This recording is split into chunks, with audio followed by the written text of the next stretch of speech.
Hi, everyone. Thank you for joining us behind the curtain. My name is Carly, and I'm going to be the moderator for today. If you're watching with us live, welcome, and we encourage you to participate by sending any questions and comments you have to our cast in the live chat down below. If you're watching with us after hours, then we still encourage you to participate by sending any feedback by emailing us to info@majestictheater.com. And lastly, if programming like this is something that you value, then we encourage you to go over to majestictheater.com and giving us a donation.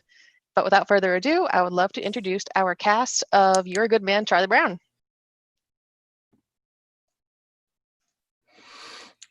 Hi, everybody. Everybody hear me? Hi, everyone. Yes, All right, we can hear you. We can't see you yet. Yeah. Whoa, can you guys see me? Seconds. There we go. Okay, there I am. There's Maddie. Okay, there's Emily. There's Allison. There's Felix. There's Rocco. And there's Caleb. All right. Alrighty. Hi, everybody. Welcome to another Behind the Curtain for Majestic Children's Theater. Today we're going to talk about our production of 2018's You're a Good Man, Charlie Brown. Thank you for joining us. If you're joining us live, appreciate it. And if you want to ask a question or leave a comment in the comment section, please do so. If you're listening on a rerun, thank you for joining us. Either way, thank you for listening. Really appreciate it. Who gets value out of this? I think anyone that's really into theater, anyone who's interested in picking apart stories and art in general, and just kind of broadly talking about it. This is a fun show. I'm sitting here. I usually stand when I do these. I'm sitting. Outside, it's rainy and kind of gray and storming a little. So I'm just kind of, I stand to be on my tiptoes, but today I'm sitting down and I'm kind of relaxing as we do this a little bit more, just because I think the show warrants that, because Charlie Brown and Peanuts always has that kind of feel to me.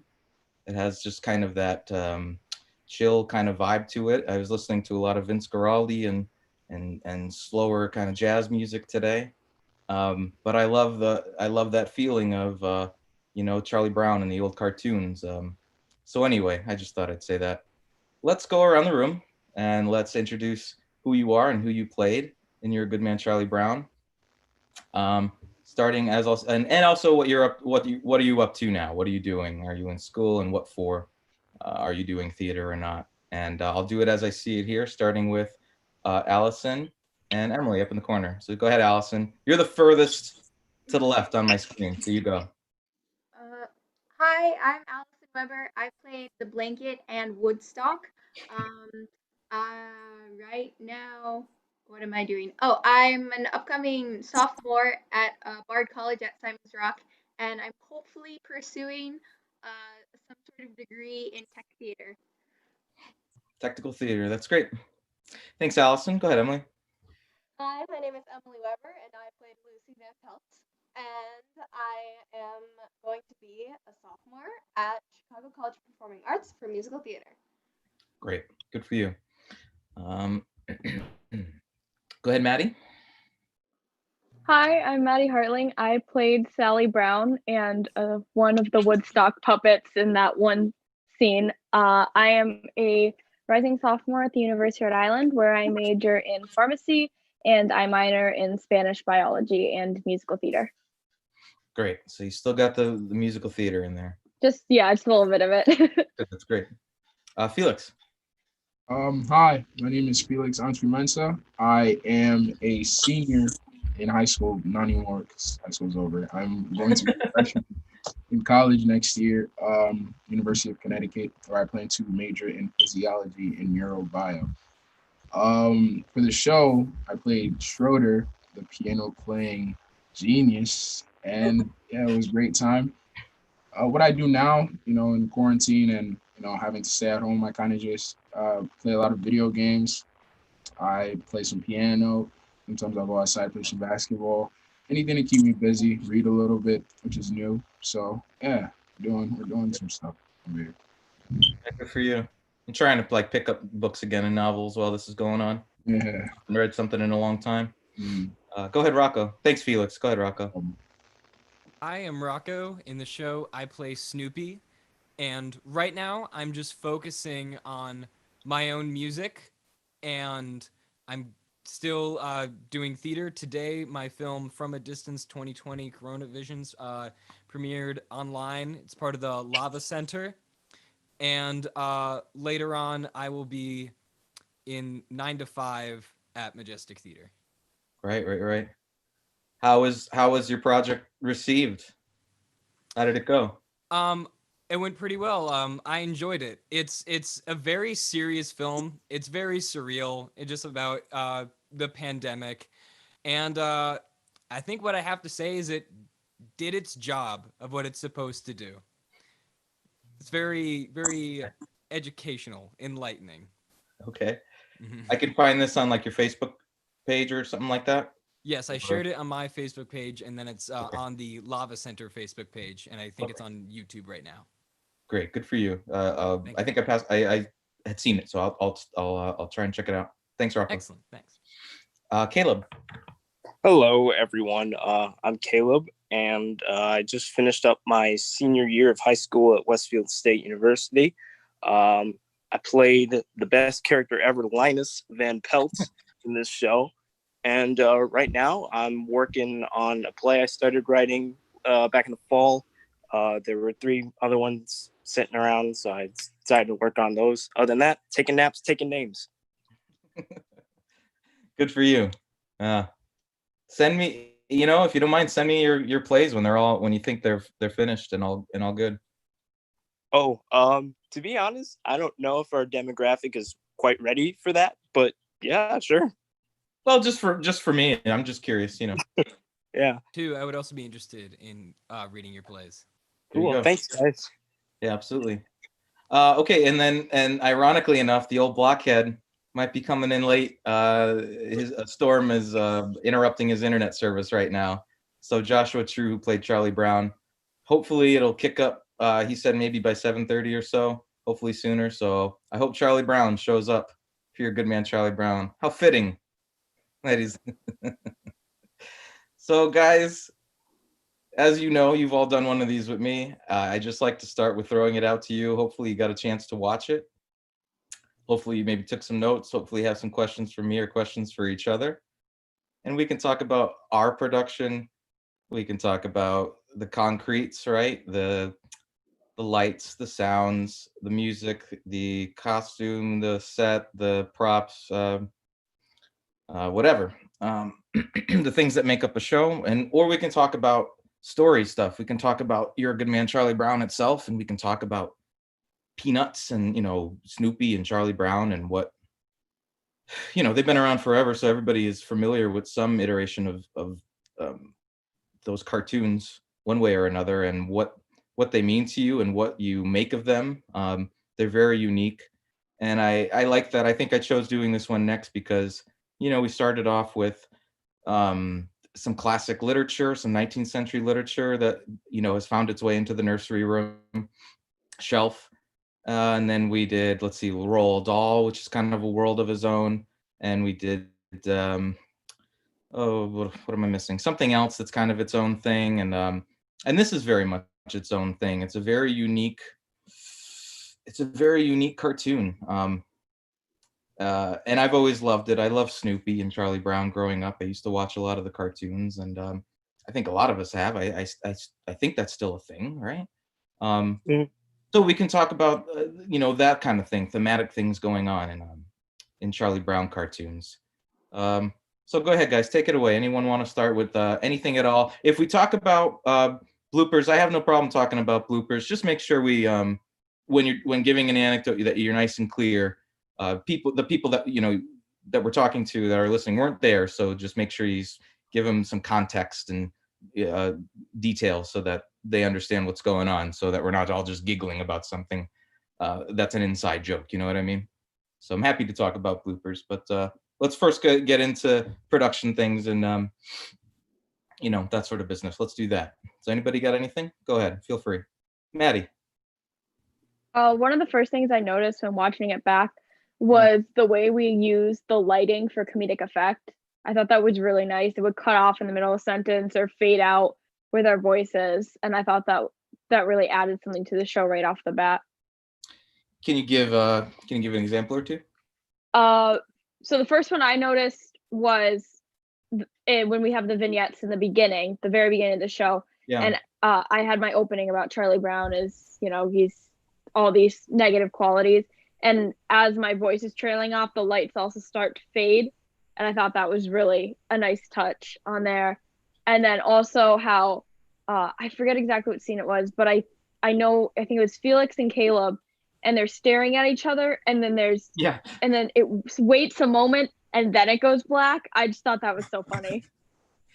Yeah, I remember this one was very pleasurable to stage. I remember having a lot of fun with you guys, and I remember in particular, Maddie, that moment with Caleb and Felix at the beginning of the show when Linus says, Charlie Brown, I think he's got nice hands.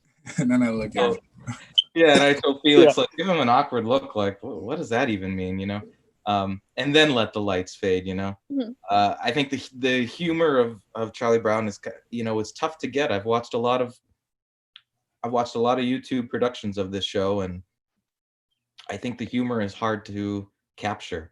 I think even the cartoon, depending on what decade and under whose direction it's under, some of the humor is either hit or miss. I noticed that because it's been around for so long that there are certain Charlie Brown cartoons that just don't feel right, and I don't know what it is. If it's that the voice actors don't sound like kids enough, or they don't have the personalities that the kids have. It's hard to capture. They use little kids in the Charlie Brown Christmas for the voices, and I think that makes a big difference. And then as the iterations of cartoons went on over the years, they would have older and older voice actors voice the kids, and it never really sounded right to me. Or they tried to do things that you wouldn't normally see in a Charlie Brown cartoon, and they strayed from it. So it's hard to capture that humor. But I remember telling you guys, hey, make sure that awkward pauses in between things makes a difference, and to make that part of your delivery. And I was, and real quick, we can go on from here, but when I was saying about it being kind of a rainy day, and I'm sitting down here and I'm just I'm having a coffee and just relaxing with this, is that for many years with children's theater shows, and I still feel this way, but most of them, it's like kids have short attention span, and it's like you want to keep them moving and you want them to be exciting and have this drive, but yet the feeling with Charlie Brown, and I felt the same with Charlotte's Web, Felix, and the beginning of Cat in the Hat, Caleb, with the slow jazz music, the kind of more of a tempered, slowed down feeling, and I like that, and it reminded me of growing up watching PBS shows like Mr. Rogers, or even Peanuts, which will have the slow jazz underneath. They're not afraid of dead air too much. They have a relaxed nature that I think I would neglect over the years, or forget that can be a valuable way of presenting a show. It doesn't have to be in your face and super fast paced to be interesting. So I like that about the show. I like our pace. I think it's just right. It doesn't feel rushed. It doesn't feel too slow. I don't think, but anyway, that was my thought on that. Anybody else on Maddie brought up lighting. We can talk about light. Any other lighting moments or characters or anything at all? That doesn't bother me. Anything you guys want to talk about? Go ahead, Rocco. I agree with what you're saying about its pace, and I think the music definitely has to do a lot with it. In pretty much every scene, we have like this like slow, soft jazz music going on in the background, and that is a way of storytelling that we kind of forget. That a children's theater production doesn't need to be so big all the time, even though we do have some big moments like the baseball scene and supper time. A lot of this is like the humor is in the awkwardness, and that's why these kids having like the spaces in their dialogue is so important. And I also agree with what you said about how we were just talking about this, how the earlier versions are done a lot better, and just like the new versions, they just don't quite seem like kids like in the original cast recording. Yes, yes. Yeah, a lot of when I see productions that are full-grown adults, like my age, it's hard to stretch my mind to accept that. I think it can be done well. I know there was an off-Broadway 2016 production that actually used 10, 11-year-olds, and that was pretty effective I agree. and cute. Yeah, yeah. But yeah, again with the pace of things, there's also this thing with Charlie Brown, and we can talk about this too. But I don't know, with this kind of childhood ennui, this like kind of slightly melancholy feeling, and it's very sweet in the sense that when you're an adult, you go, well, what are they worried about? They're kids. But I think it's important to remember that kids can get a little depressed too, and can feel a certain sense of a gray day outside, and can have a melancholy feeling. It's not always, we look back at it with rose-colored glasses sometimes, and it's only like really great from the perspective of an adult. But sometimes when being a kid can be confusing and melancholy, and Go ahead, Rocky. You want to add to that? Yeah, I think what this play is uh, about as a whole is like these kids figuring out what life is. Yeah, yeah, yeah. Which is a big subject. Yeah, Yeah. I mean, to and being think. handled by kids is really cute and Yeah. also very realistic. Yes. Yeah. And it's like you see like little books and tiny little books in Barnes and Noble or something that say like I don't know, the 50 things I learned in kindergarten, or all I needed to know in life, or whatever, or wisdom from a child's mouth. And sometimes they can say things that are kind of profound or philosophically profound that they don't even really realize that they're saying. Think of Linus being so philosophical and saying, the Aristotle once said, or whatever. I find that interesting. I like the scene between Sally and Schroeder where she's like, I hate everything. And he's very logical and rational and says, oh yeah, do you hate the trees, the sky? Do you hate the sunny day? And then the joke is that she's really just mad at the jump rope, or jump roping went wrong, but he does this little exercise with her to get her to get her to pinpoint what it is she's really mad at, that she doesn't really hate the world. She's just feeling mad at this moment, Yeah. Anything else, guys? Anything at all? We can stray from that subject. Or go ahead, Emily. I was just gonna comment on the actual structure of the musical and how a lot of it is actually just taken from the written cartoons, Yeah. which I thought was super cool. Yeah. But the way we staged it, I thought was really clever because a lot of the cartoons it's usually only two characters having a little short vignette as we called them. But even with the baseball game, which usually in cartoons isn't with everybody in one box, for each cartoon, True. it was done. We had these side conversations over here and the rest of the characters over here. So it was really the attention was always on two people, at the most three, which I thought was really cool.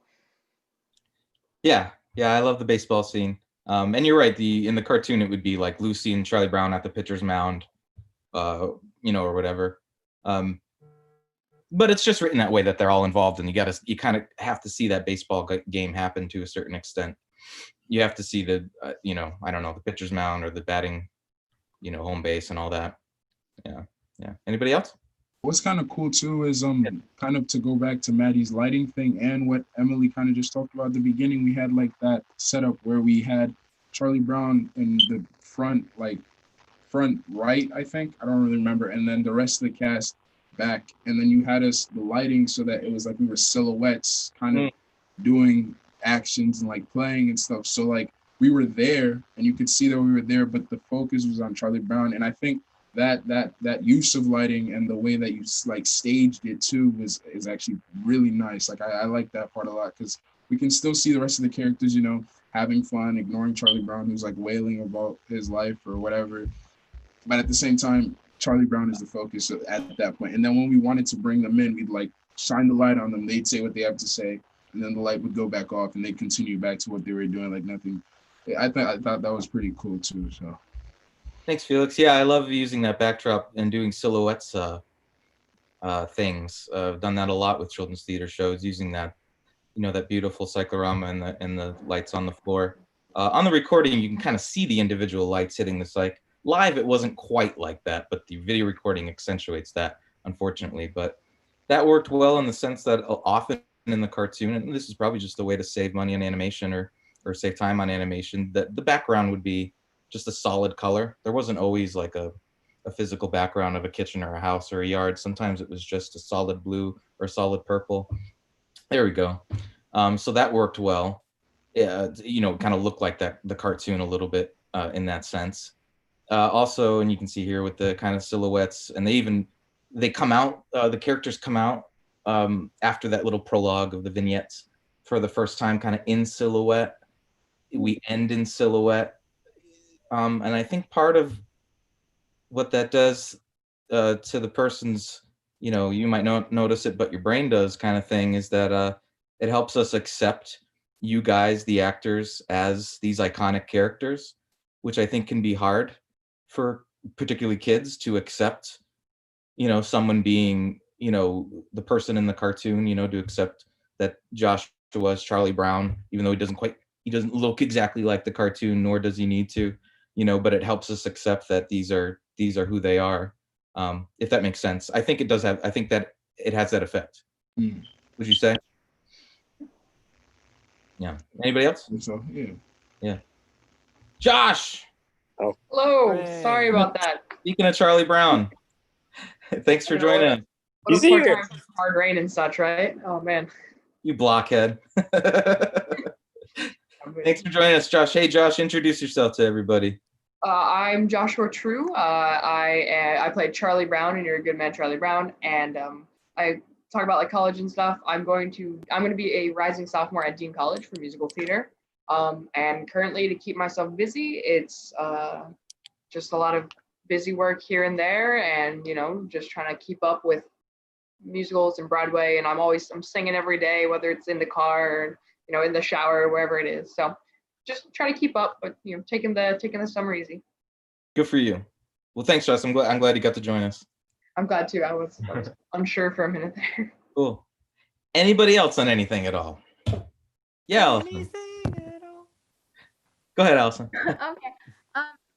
Sort of commenting. I think like Maddie brought up the lighting and how like the lighting brought out these comedic moments, and I kind of wanted to like add on to that a little bit, where I like how I felt like there were a bunch of pictures on stage a lot of the time.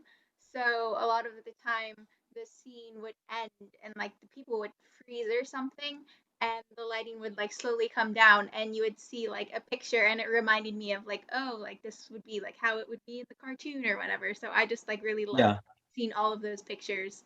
Yeah. Even if, like they weren't really pictures, but like I really like that. No, I know Especially what you mean. the one at the end too. Yeah. We can talk about the ending moment, but yeah, you bring a good point. Also, just talking about accepting you guys as these iconic characters, and as children, being that you're teenagers. This is the opening of the show, which I love, and it doesn't say that they're on the wall. It just says that they're talking. But I thought it'd be great to start with Linus and Charlie Brown leaning on the wall, philosophizing and chatting about life. That was a constant thing in the comics and in the cartoons. But you know what goes a long way is the height of the doghouse. Just that's the size of the doghouse. After a while, and I didn't really realize this when we were doing it. I mean, I guess I didn't when I was down on the floor, but for all the performances, since I was up in the air, I was up in the balcony doing sound.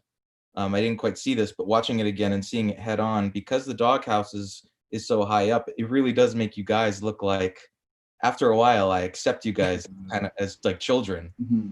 You know what I mean? Yeah, for sure. Yeah. Anything else, anybody?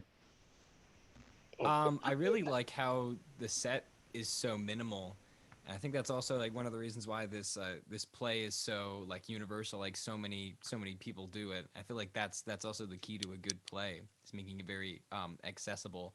It also relates to the cartoons and the original cartoon script. I think that adds to the play. It's just about the play itself, not about the set, and it's more powerful that the set is so minimal. Yeah, it's minimal. It's pieces, because that's just the way it's written. It's this famous thing that you know from Charlie Brown, like the psychiatrist booth, or this thing that you know from Charlie Brown, Snoopy on the doghouse with his typewriter. I wanted to, kind of like get rid of the doghouse at times, but it would have been too clunky because our wing space is so limited. So I just decided to leave it there. But I'm glad it did because, as I was saying, the height of it made you guys look like little kids. But it was fun to do these iconic, Charlie Brown scenes. Like, well, I'd love to talk about. We can get into this. Felix and Emily. I love Schroeder's little piano. I love the fact that you play the Moonlight Sonata live. Felix, that adds so much. I mean, even if you go to Broadway to see You're a Good Man, Charlie Brown, they're going to be faking it. Yeah, most of the videos before we when you told me when I got the part for Schroeder, I went right to YouTube and I just looked up like a lot of the play being performed, and most of them they wouldn't even have a real piano. It would be like a I don't even know what it was, and the guy would just be the keys wouldn't even go down. It would just be the guy just kind of hitting it, and it's just like a flat thing that he's. So it was really cool getting to learn it and actually play it. I was kind of nervous. I was very nervous at first actually having to play because I thought I was going to make a mistake, but luckily I got through it. So. No, you play it beautifully, and I'm so thankful for you for doing that. Yeah, for sure. And yeah, we can watch a clip here in a second, Rocco. Yeah, absolutely. This is fun. But yeah, I just wanted to say, yeah, thanks for doing that. It's so wonderful to actually see that you're playing for real. And I think, you being nervous and having to focus on playing it is like exactly right. Yeah. Because you can't, I play piano too, Felix, and it's like, yeah, you can't like have a conversation when you're playing. You got to focus on what you're doing and kind of, keep your mind on that. Right. So I think that makes you ignoring her perfect because you're just. I actually was ignoring her. You actually were, right? You have to. You got to focus. Good method acting. Right. Yeah. So yeah, because I was watching like an off-Broadway or a Broadway production of it, and yeah, the guy was like doing all sorts of like feeling into the music and stuff, just very, very fake. And I also was it the one where the guy was kind of like whenever he walked, he would like skip, like it was like a weird. Probably that one. Yeah, it was. Could be. Yeah, adults trying to come up with all sorts of ways to come across as children. Some work and some don't. But also I commend you for. I would feel very strange sitting cross style playing the piano and not having my foot on the pedal, especially for something like Moonlight Sonata. That's a challenge. It was hard too. Sitting the piano was really small, which I think you said it makes it look more like for kids as opposed to having like, real piano. But like having to sit like that was a little comfortable, especially with the length of my legs. So But, and Schroeder, for being such a proper pianist, doesn't actually sit with his back straight like you're supposed to. So the fact that he's kind of hunched over is actually doesn't feel right when you're playing either. Anyway, yeah, Rocco, go ahead if you want to play just a little bit of Schroeder and Lucy. This is definitely a highlight of the show for me. On the way. Oh, okay. Oh look, I know that guy. I don't have the ability to share audio though. Oh, okay. Yeah, okay. So that's why I was just gonna do it while you guys were. Oh, okay. That's fine. You can do that. Ignore me. Yeah, but there they are. That looks great. Emily played that so well, like right in my face. I was trying to get you to pay attention, buddy. That was so good. I was gonna crack this. I may have laughed. Like I really had to force myself not to laugh. I was so focused, but she was just like right in my face. I literally have a note written down and I said props to Felix for not breaking while Emily basically she's like singing this close to your face. You have Yeah, anything? Eddie, there's another point where like I'm staring at you with on top of the doghouse. Yes. And there's just like, well, and I'm just like, You they have to, love like, it when you wiggle your just stare at eyebrows them. at me. Yeah, I had to stare like at your eyebrows or something because it just didn't work with just staring around. Yep. Yeah, they hate it when you just stare at them like this, right? Yeah. Line on Maybe Snoopy. just For me, it's whenever I would get to a scene and someone just whenever it's like one of those scenes where I'm quiet because everyone else is roasting me. I don't know. I think it's funny because I just have to sit there when everyone's like, Charlie Brown. It's just I always try not to chuckle. I think it's just. Steve, actually I have a question. So Yeah. where that part where Rocco says, "Oh, they hate it. They just hate it when you stare at them like this." We can't hear Rocco talking, right? Rocco talking is like the audience understands Rocco, but I don't know if I missed this completely in the That's a Peanuts great comics that I read question. about. yeah. It seems for the most of the time, no. And then there's a part at the end of the play where Charlie Brown asked me, it's like, when did dogs become humans' best friends? And I'm like, from the invention of dog bones. Yeah. And it's like, oh, yeah. Oh, yeah. Yeah, he does react to you, and maybe you shouldn't. I don't know, but who cares? You know, it's loosey goosey. I think that's the to charm get away of with it. Mm. There's a That's great. cartoonish feel. Say again, Josh. That's just that. I think that's what gives it's like cartoonish feel. Because even in the like the news strips and whatnot, there's entire strips where Snoopy's talking, and the whole joke is that he's saying a bunch of stuff, but Charlie Brown doesn't understand him. But then there's like small moments where he says something, Charlie Brown's like, oh yeah, I get that. So Well, it's tricky because in a comic strip, it's thought bubbles, right? So it's clouds instead of a round oval, so you know that it's a thought, right? When it's a cloud. So yeah, they can't really hear him. And then it's tricky. I mean, if you're really into the cartoon, he doesn't think or say anything. It's just all expressive. But so it's kind of tough to do your Good Man Charlie Brown, and Snoopy is a hard thing to do, Rocco. And if you want to comment on that at all, go ahead. I also wanted to say, just going back to someone had mentioned just the underscore of the music underneath, and I realized, I think a couple of days into staging this, I was like, it seems I'm fine with a nice calm feeling, but there's something missing, and to me it was that nice jazz music kind of in the background, floating us along. I see a lot of productions on YouTube of Your Good Man Charlie Brown, and they don't have any music underneath, and something just feels missing. So I just wanted to mention that real quick. Oh, and I was gonna say,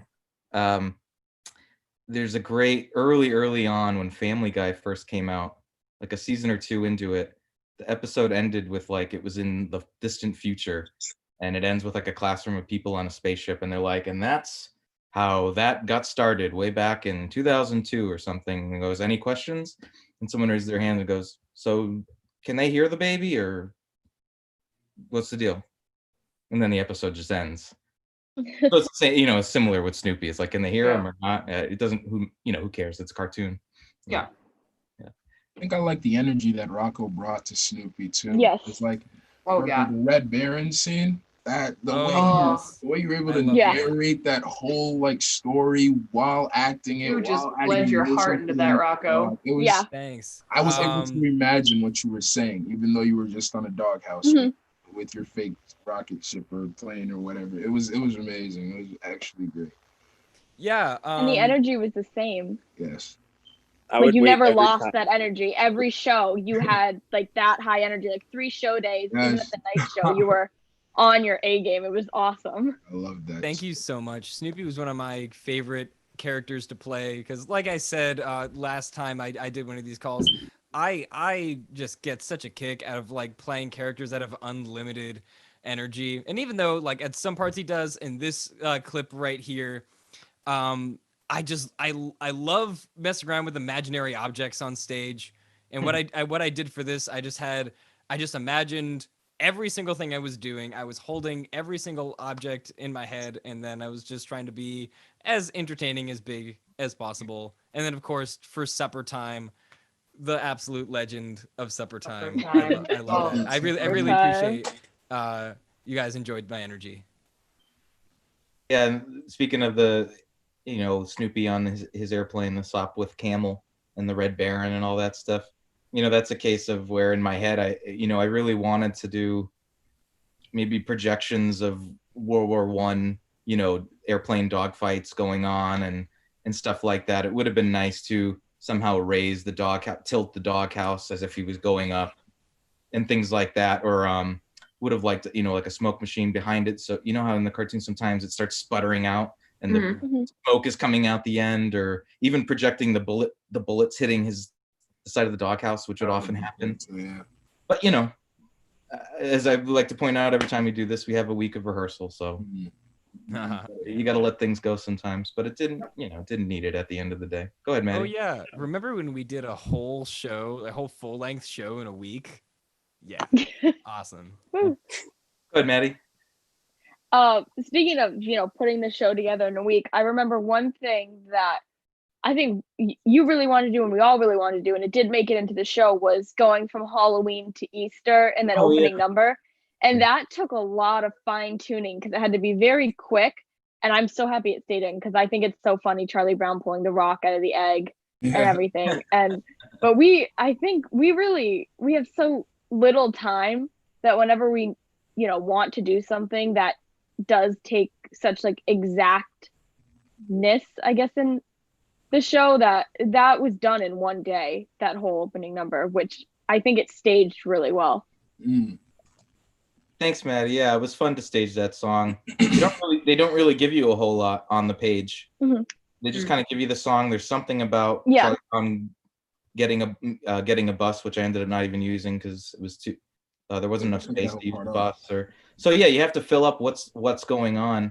And I think one of the fascinating things about You're a Good Man, Charlie Brown is it came out relatively early in the history of Snoopy and Charlie Brown. The Peanuts cartoon, the comic strip came out in 1950. So, and the musical came out in 1967. So that's 17 years. That's not really long. And I think what was fun about staging this was there's the psychiatric booth. That's fun. A fun thing about staging this is going, well, where can I sneak in things that are missing in my head, that are iconic to Charlie Brown cartoons. So it was fun to inject, Halloween. You have to think of the holidays with Charlie Brown and Snoopy and the Peanuts gang. So it was fun to put in Halloween and getting the rock. I got a rock, that's iconic. And then it was like, let's do Easter. And then I thought it'd be funny if he got an Easter egg and also pulled out a rock and an Easter egg,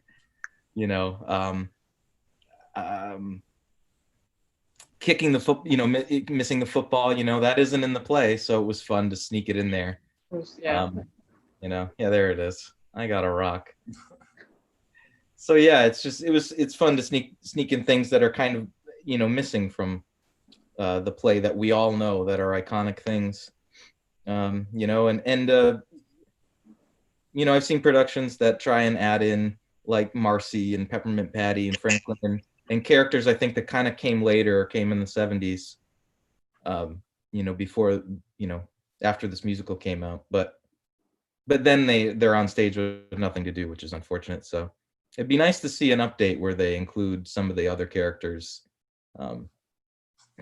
It'd be nice to I have this feeling of like I love the songs and everything in the show, but I don't know why everything needs to be a musical. Why can't it just be a play? Like a Charlie Brown play, and that would be the title.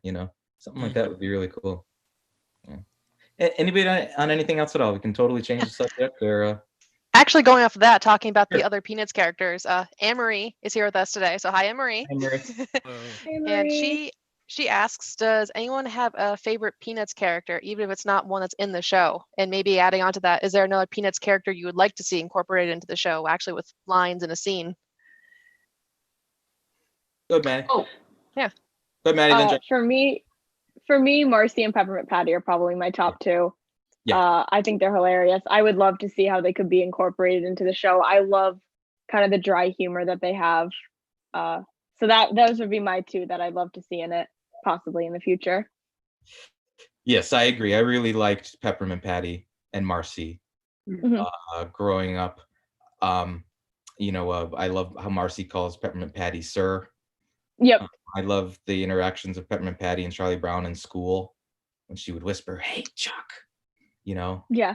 And she kind of, it's funny. I remember we talked about this, and this is in this script for sure. Is one of the themes of we were talking about this before you got here, Josh, about the something like the melancholy kind of nature of childhood, and you know what I mean, kind of.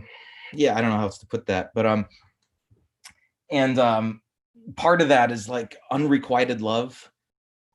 You know how like Lucy loves Schroeder, but he seems indifferent to it. Sally loves Linus, but he seems just oblivious to it. And Charlie Brown, loves the little redheaded girl who we never see, but he's too scared to approach her. But what's funny with Peppermint Patty and Marcy is they both have a crush on him, and he's oblivious to that, which I always found cute and interesting. Anyway, go ahead, anybody on anything. Yeah, Emily. Rerun, come in. That'd be hilarious. Yeah, Rerun is Lucy's and Linus's little brother, and that just, I don't know. I think that would add a whole new level to it, and that would be hilarious. I completely forgot about that. Yeah, Rerun. Yeah, people confuse Rerun with Linus, but he looks the same, but he's a little smaller.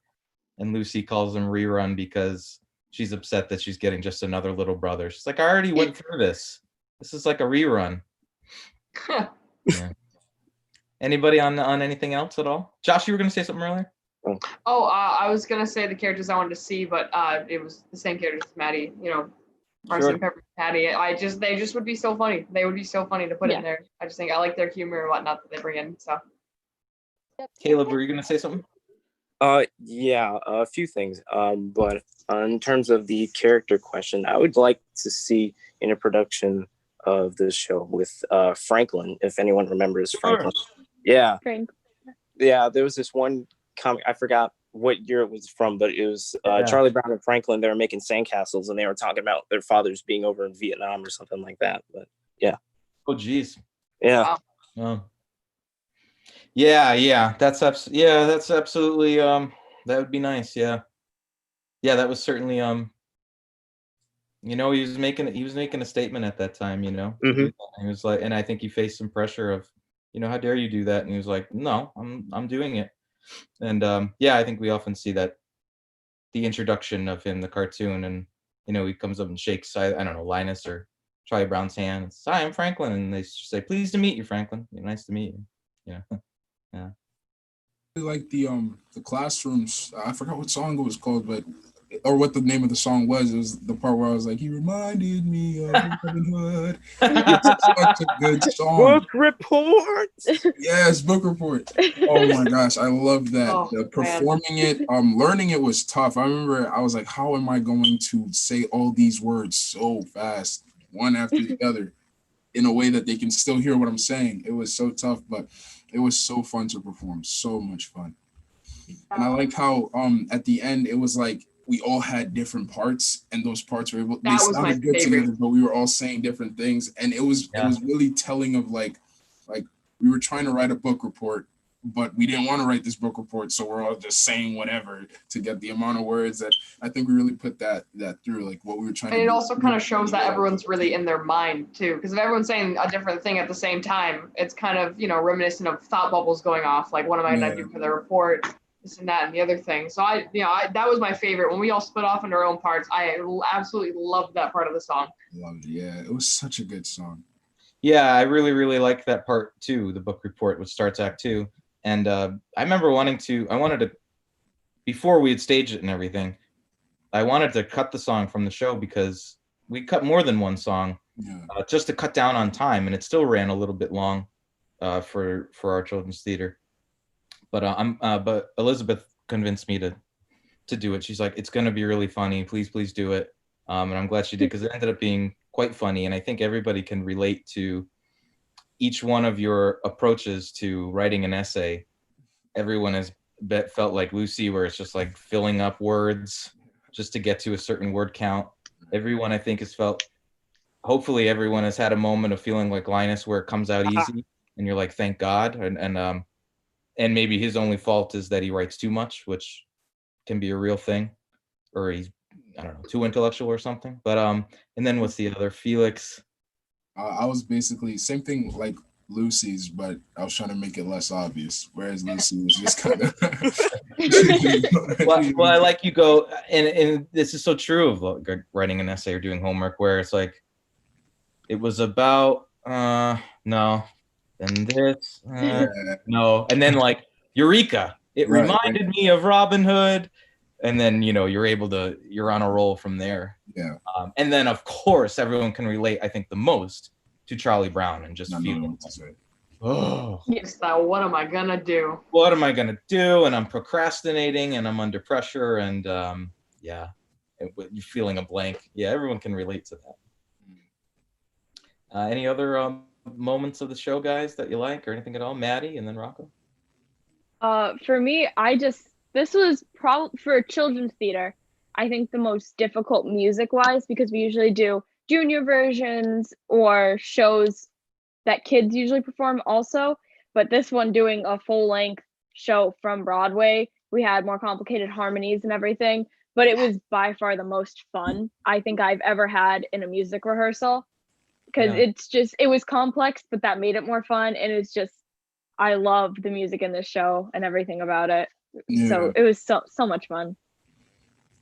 It was, like I said, for even the book report one, it was complicated, like at first learning it, but the songs, the energy that we had to have in those songs, the words, the lyrics, everything was just so fun about it. So learning it was such a great time, and performing it was an even better time. So I really did enjoy the music of this show a lot. There's also the just the sheer amount of range you had to have for some of these songs really kind of tells you where you came from, because obviously on Broadway, especially like more modern Broadway, which this isn't like, this is in that contemporary range. They really like to stretch and push the range of their actors. Just in a couple of the different songs, Charlie Brown goes low and then he goes up. The kite, I remember the kite song. I don't know if we had to put it up or put it down. We had to do something with it just because the range was just so crazy compared to the other songs I had done. Yeah, we had to play with key changes a lot, Josh, to find the right thing for you. To find if things went too low or too high, and then, or we'd say go up the octave here on these notes and stuff like that.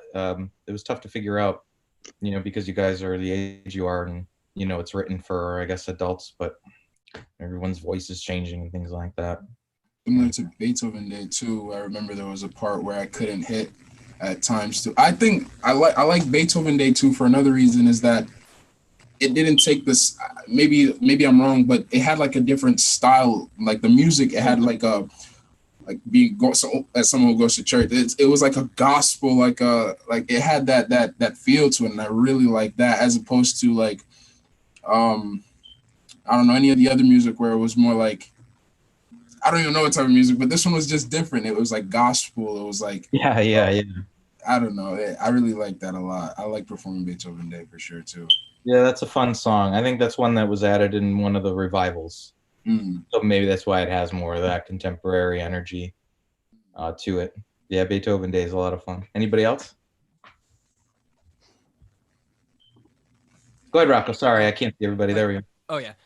I really admired the choice you made to mash up the baseball song from the revival version and the original version. Specifically the time signature change in the verse in the revival, which is what our version is based off of. It's like the 4/4 eighth notes, like da da da da da da, and changing it back to 3/4. I thought was a really good decision. And the reason why it's in 3/4 is because of like "Take Me Out to the Ball Game." Yeah. And of course, we brings us back to that song. So I think that was a really good decision. Yeah, I just preferred that one when I heard it.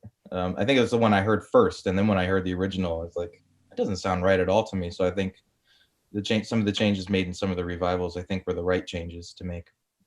Yeah. Anybody else? Go ahead, Josh, and then Caleb. I just wanted to ask Rocco, would you mind seeing if you can show off the football kick in the opening number? I just want to see Sure. how that looked because I watched through it and I thought it looked good, but I just want to see it over again.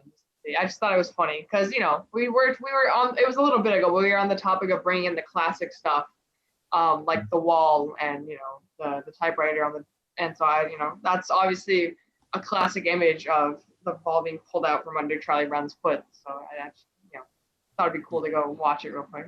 You got Sure. it. Give me one moment. I'm super Maddie, glad- go ahead while we're waiting for that. And then Caleb. Sorry. Going off of that football thing, I'm really happy we included it because something, I don't know if it was intentional or if I just took it that way, but in the beginning, Caleb lists all these things that Charlie Brown has never done. And throughout the show, we see him trying to do those things and failing at them. And the football wasn't originally in the show, but you added that, so we see him not doing it. And I thought, honestly, it was kind of a nice message because he's not able to do any of these things and he continually fails at it. But his friends are still there for them. And at the end of the day, they still, love and care for him. So he doesn't need to kick a football to be a good person. Yeah, and you bring up a good point, and I think I tried to hammer this home with you guys for the feeling of that opening song and for how you treat Charlie Brown in general. Mhm. I remember years ago, I think it was like Sharon Osbourne or someone like that on one of these, View or whatever, saying, "Oh, I don't want my kids to see. I don't think kids should see Charlie Brown cartoons anymore because they bully him. They're mean to him." Yeah. Like, what? Give me a break. I always saw it as, and I had you guys play it this way. Mhm. Like, I think I had shared with you. I knew a friend in high school who, was like tall and good looking and good at things and sports and stuff. And I remember this girl saying, but he was kind of shy and stuff. And she was like, I just want to shake him and say, get confident. Aw. There's nothing wrong with you. And I think there's a sense of that, they're like frustrated with his Mhm. putting himself down. Like It's like Charlie Brown is his own worst enemy. So I think they're kind of giving him this tough love. Stop being so down on yourself, Charlie Brown. And I remember saying, using as inspiration for you guys, a line from The Simpsons from the character Troy McClure, who's talking, who was Phil Hartman, voiced by Phil Hartman, and there's one where he says he's talking about a get help book, like a gain self-confidence book, and the title is Get Confident, Stupid. Which is kind of their attitude towards him, like, you're a good man, stop it. They're doing it right now. On that note, Yeah. the early Charlie Brown comic strips were really dark. I did some research this morning. The very first Charlie Brown comic strip, do you know where this is going? Go ahead. No, I'm not So the very first Charlie Brown comic strip is Charlie Brown like passing by two of the characters, and they're like, "Oh, hey, wow, you're a good man, Charlie Brown. Yeah, you're a good man." And then Charlie Brown leaves, and then they're like, "I hate that guy." Yeah. Yeah, that was the very first one. Yeah. I mean, it can go to a little bit kind of dark places, but yeah, that's kind of its edge, I like that. Caleb, you were gonna say something earlier. Is it? Yeah, I actually wanted to revisit some of the thematic stuff. Sure. There's a lot we could talk about. I think if we go through every scene, every song, there's something, at least one or two things that we could say. But again, I want to talk about Socrates, Plato, Aristotle, some of the Greek philosophers that are implemented in the script itself. And I thought that was a interesting idea because, again, that made me think of one example, being the relationship between Snoopy and Linus. I have this whole thing about I'm the human and he's the animal. And the philosophers of the time, they thought what made humans is that they were able to have these complex thoughts. And what made other humans, quote unquote, animals is that they couldn't think as highly as they were. And another thing that I wanted to point out was the little known fact song that Lucy has. And to paraphrase Terry Pratchett, if you know Discworld at all, that series, I guess the idea of, believing in things like Santa Claus and the Tooth Fairy, and, maybe it's necessary to, believe in things like that to go on and believe ultimately the bigger lies, like morality, justice, divinity, complex stuff like that. There's complex philosophical things, yeah, in Charlie Brown. I'm positive there's, in those the philosophy of series of books that I'm sure there's one of Peanuts, right? Mm. The books I'm talking about that'll be like the philosophy of Batman or Yeah. whatever, and they'll point out those things and connect it to what philosophers said. Yeah, it's comical for a child like Linus to be quoting philosophers or to be so learned or to think high concepts. Oh, I love that, everybody going like that. That's I love adding in that scene hearing the teacher, right? That I don't know the script and I wanted that was a really fun scene. Yeah, that was great. Anybody else on anything? Go ahead, man. If anyone has any, bloopers or fun stories, I know my favorite would probably be when Emily and I went on Mass Appeal to promote the show, and they had mixed up our names. So she was Maddie Hartling and I was Emily Weber for the entire interview. Yeah, you guys were good enough to go on TV to do an interview in costume, right? Yep, we went in costume. Yeah, and you really do look like those characters at the end of the day. Emily, your hair looks perfect as. Oh, thanks. Lucy. Yeah, that's my real hair. It took a lot. It took a long time to do that because I So had much to do it hairspray before I got to the theater, and then I did it all the way up until we went on stage. But it was worth it. It looked really good. So. Yeah, I love that it's your hair. I hate wigs. It's just great to see that was possible with your actual hair. Yeah. Anybody else? Rocco? So it wasn't necessarily a blooper, but for supper time, at the end of the song, I'm just like, give me food, give me water, give me something to do. Give me food, give me water, give me something to chew. And I think it was before this show that was filmed, I think you gave the note, like, it was just something about, like, keep doing that while, like, he's talking to you. And I think this was the first time we did it. Like, Charlie Brown says like a line like, can you stop that? And then I go back to going, give me food, give me water, give me something to do. Give me food, give me water, give me something to chew. And then everyone laughs, and then Charlie Brown improvs, don't encourage him. Yeah, and I'm just like, I say some inaudible line that's drowned out by the roar of the audience, but that was hilarious. I watched this play this morning. I had to rewind like 4 times and just watch that over and over again. That was really fun to do. I don't know. I just thought it was funny, adding those improv lines because they just especially that one because they got to laugh with the kids, and it was just funny because they were all like clapping with you and laughing with you, and so it just felt like the way to go to kind of fill a little bit of space in there and get a good laugh out. Yeah, yeah, that's a really nice moment. Since we're coming towards the end here, Rocco, do you want to just pull up the last? I love the last image we see. The silhouette.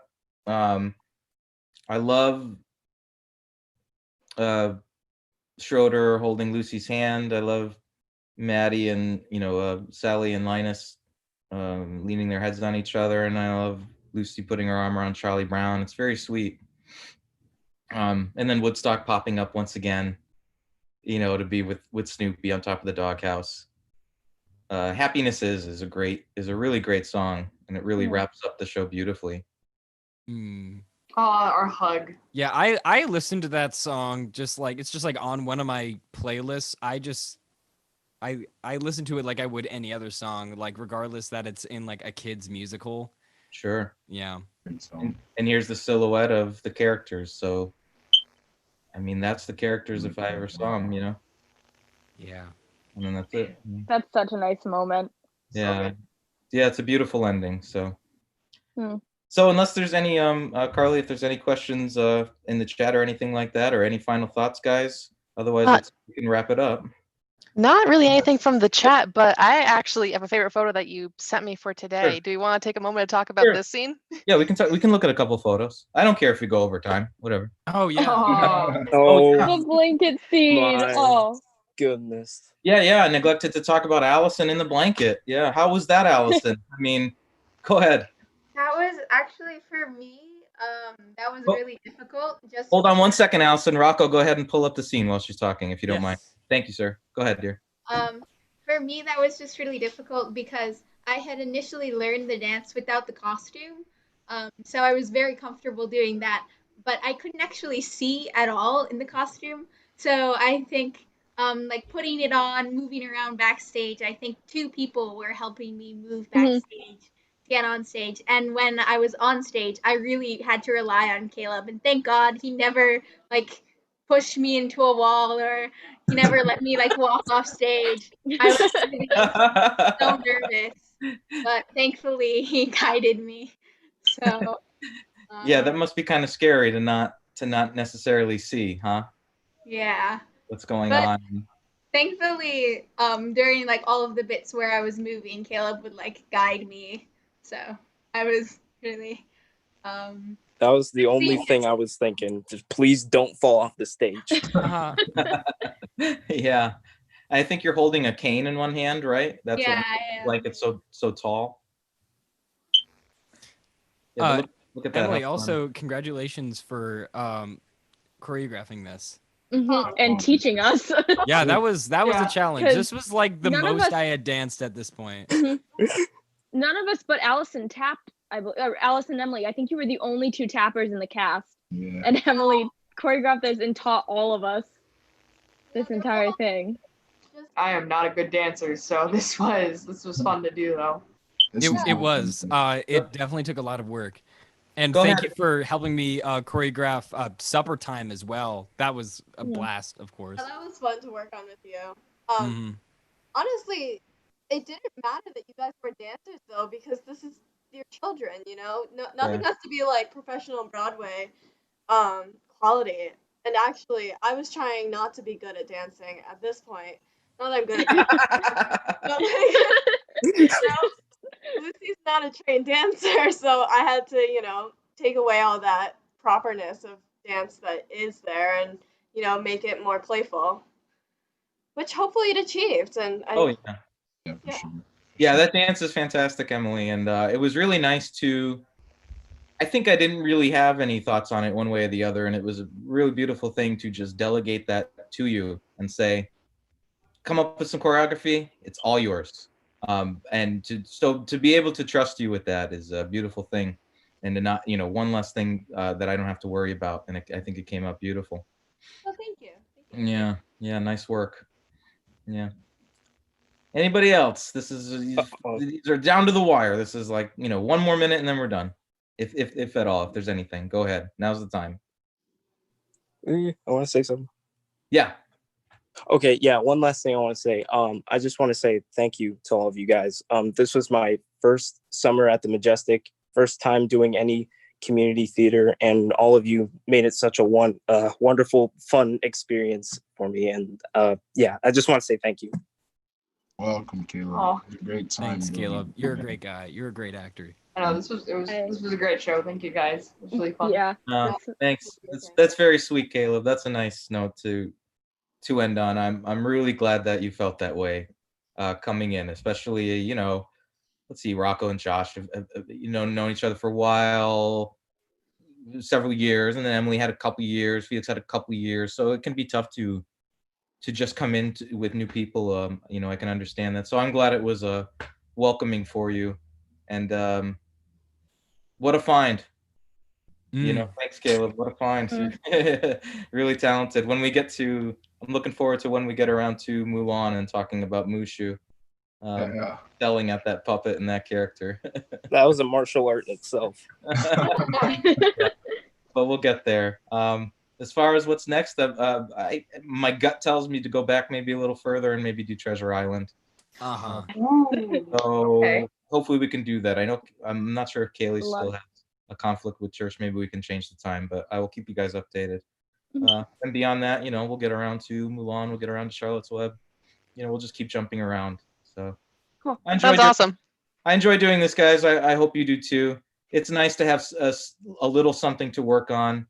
It's nice to I don't know if this isn't like a show, but it's nice to it's like 5 minutes before we start, I start to feel a little like, oh, we're going live, and there's a crowd, and I don't know how many people are watching, but it satiates that theater bug that I guess I have, Mhm. you know, and I hope it does the same for you. Oh yeah, for sure. Yeah, Definitely. absolutely. Thank you guys for doing this. So same time next week. Sure. Sounds good. Cool. Thank you, Thank guys. you guys. Yeah. Thank you. See you then. Bye. You guys. Bye, guys.